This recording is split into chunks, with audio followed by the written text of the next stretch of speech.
During the war between the Babylonians and Egyptians in the 7th and 6th centuries, the western basin of Mediterranean Sea experienced significant political and economic changes. Jerusalem was caught in the middle of the conflict. Babylonians destroyed the first temple on Sunday, July 24, 587 before Christ, on the 10th day of Av in the Hebrew calendar. The Jews were taken into captivity to the rivers of Babylon. As a result of this exile, the Jews observed their religion in a profoundly different manner. Approximately 20% of the Hebrew Bible's verses deal with the destruction of Jerusalem and the captivity of the Jews. Jerusalem's destruction and the burning of Solomon's temple remain one of the most dramatic stories in the Bible.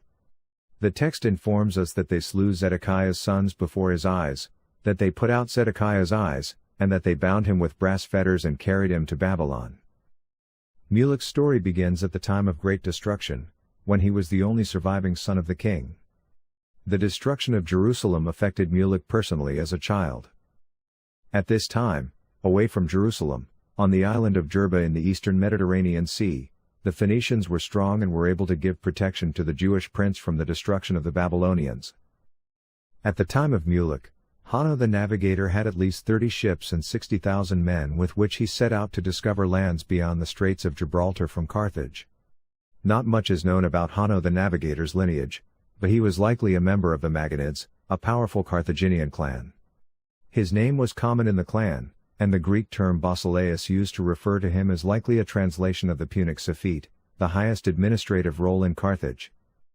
Ships from the Old World were in America during the time of Hanno the Navigator and Mulek the Prince of Judah.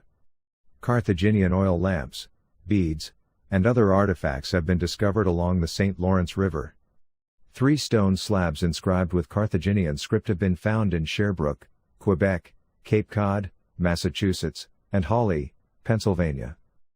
The world's oldest ship replica is being reconstructed in Montrose, Iowa, on the west bank of the Mississippi River.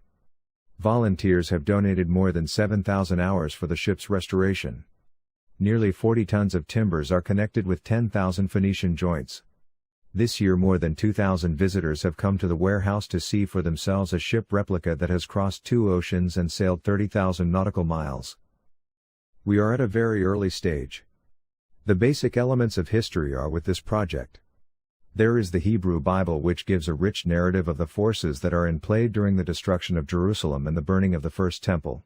There is the island of Jerba in Tunisia, where Jews have worshipped since the time when high priests came from the Temple of Solomon.